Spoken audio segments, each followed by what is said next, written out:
bone etimi ekoso pa ne se enipa papa fo etio ana wona efre won so we nipa papa wote ho na waye din a won kasa enti na bone etumpon ana bone ekosoro na no pay me no fa adwen a mete se ye fra bibi maternal mortality emma ekwa wo so a won san ma no mete ye na misua na kane no nanka obete baako mienu bi nanka enhyeda no so paasa ebisi nuane aye die ebisi nnu aye nom ebisi je se eyensem bebre ye de hyensem bebre nema bebre na se oba ekwa wo okwaje nkwa na ono a afiri mu one abofra no nyina san afiri mu ya na eya pa otibia ya na eya pa esa one wo yire wo ho na wo yire ekwa akwo na wo beti yese wo yire ne akoda ni nyina wo mafiri mu o ei me kan ye kura me nso mu awase bi kura mpa agume eya pa enya dia onipa dasani bia be pese obeti sa asem no na edenti na ya bedru ha yi edenti na ya bedru ha na no me no edi nkomo efa eye indiscipline ho ya ekosko indiscipline ekosko e schools mu e kire se ekwan ya oman mu mpanimfo ye organize seminars conferences na workshops na yetena se ye bobonsam ho ye bobonsam ho wi a na de sem no findings no ya to ato baabi ya to atwene ye mfa nya adwuma me ne udi hu nkomo how sad how worrying sad no etie eno na edi yenya e wo my Ghana mu na the Deputy Minister of Health Dr. Grace Ayensu Dankwa or the shocking revelation bia betu dwa mete ye no meyem hye me pa revelation or de betu dwa ne se e ma ekwa wo so a omo ensign maro 2025 afra se chese rate no e chire adwen e ya de o my Ghana ye mpese ye beso so ye mpese ye bekoso saa ene se Emma ekwa wo so a wo san ma no in 2025 yenya 986 ewo Ghana nyina almost 1,000 women and a wo kwa wo omo kwaje nkwa omo ewu ye he nti Ghana ya fa asem yi tra minister no beka sa asem we okọ gama nche ho ekoyi na sutre na me say asemu a ye kan 986 women ema afa fro enti times 2 ema no times 2 ema no ene enkwada na show mu yem no times 986 2 times 986 ebe ye saying ema ekoje nkwa na wo mu afiri mu yentie eye Deputy Education Minister Mami Grace Ayensu okọ gama nche ho na odi asem kwotu nanim no o se Greater Accra etoso mienu Ashanti region ya minu kasei ya toso yedi kan ya na yedi kan with 253 deaths maternal deaths 253 yenti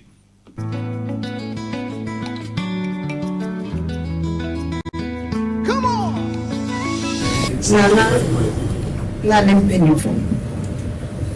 na emo wanaji ojumani Today we came to visit Nana and the royal family and the chiefs to discuss a very important issue to the nation, and that issue is maternal mortality. We have too many women who are dying in childbirth. The maternal mortality is our worst performing health index in the country. Last year, 986 women died in childbirth. Those of us in this room, I don't even think we are 40. So multiply by how many of us in this room just died in childbirth. Our maternal mortality index is 235 deaths per 100,000 live births. The WHO recommendation to get to the universal health coverage and sustainable development goals is 70 deaths per 100,000 live births. We are 235. In any country, when you go and you look at the maternal mortality and it's this high, it tells you the robustness of our health system. But as we are speaking, I'm sure you all know what I'm talking about. because maternal mortality reflects what happens when we go to all of our hospitals, our polyclinics, our regional hospitals, our general hospitals. So the president has elevated this to a presidential initiative, and I have been tasked with reducing that mortality. We have met all stakeholders in terms of the health sector itself. We have come up with a maternal mortality action and response program or plan. We have a technical working group, 25 members that are working on it. We have also looked at the entire country and realized that the deaths are coming from 11 main regions. Greater Accra region is number 2. Ashanti region is number 1. So we have to go and engage. Greater Accra region tosumienu, Ashanti region edikan. Ashanti region dey 253 emma. Wo gino ho a uyembe hyew se emma ekwa wo so 253. Na o mawu na chiridin. World Health Organization showed us acceptable ratio near 70 so we a 1,000 ekwa wa enipa edioson enanka omufri mu a World Health Organization ejetum say at least enka eye kakra ne sa but ye enipa we enipa ema 1,000 apema ekwa wu bia emu 235 ene free mu na chese ye de ye twam kura ukọ Germany a eye enipa between 3 and 4. We enipa and a 1,000 ekwa Germany between 3 and 4 and a free mu. But 235 and we are not talking about this. What's the minister Samo Kaya? It's good and I'm mutuno. But we anama we 2 and yet the kaini. Yahunu bebre me pacho Jeffa you know to mami. Yahunu bebre na on Joy News. Technical advisor of health to the Vice President Dr. Kennedy Brightsons and Asemi or say speaking to TV, on a TV program at Joy News, the technical advisor on into the kind of me chemu say the entire massa a one kosono unskilled practitioners performing cesarean sections and on a door so pa reasons are maternal mortality ekosono unskilled practitioners are omo perform cesarean sections na se ma ekowo muntimi nchim na ye pai wo no omo a yes adwuma no omo ni skills omo ni the requisite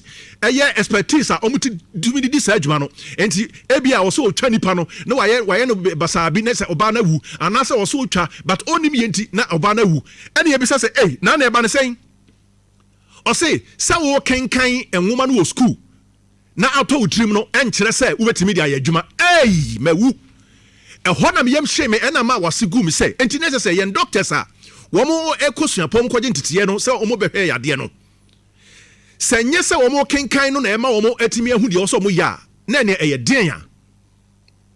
papa yi se nye se wo kenkan no na ma wo so obi so nsa ena wa kire wo and so a day na over the years and penny 4 year se wo mo free school a why na so doctors insa ena wa kire wo kwan wo so mo ye cesarean section yenti ekum ya ma sei ya yekum yanka hwe na okan bi eno na ema me reho ye Jeff yentie the chief verse no oba okan bi se de enti a ha no tie fe ne nyina ya kotena we bush ne nyina na community ya adore na nkola na ye wo mo no wonyini abese yen ebi be ye deputy minister ebi be ye president ebi be ye accountant ebi be ye MC because ye wonyina no mami bi ene koje na wo say what in common no ya wo ha nyina mami bi na koje ya wonti yen imagine say senka yen so ye ma me kwa wo so na owu ye ne yen so ye wu ya enti nkende nke ye nie ye enti na ye mpanimfo ebi abe ministers ebi abe lawyers ebi abe doctors teachers ye koba and it means that we are murdering some people the system is murdering people system no kum kofo say nim sad ye said the causes of maternal mortality say man form ye unskilled omo cesarean sections omo ye unskilled in tia so many factors and can be the postpartum hemorrhage and no say oba ko wo so na ni moja ashoto severe hypertension oba ekwa na am so mo friend eclampsia. How do they manage them? Expertise they manage it, but prepare some kind say unskilled cesarean section and e dia bedru ha ohia ma dwendwen akokwa Kofi Dawson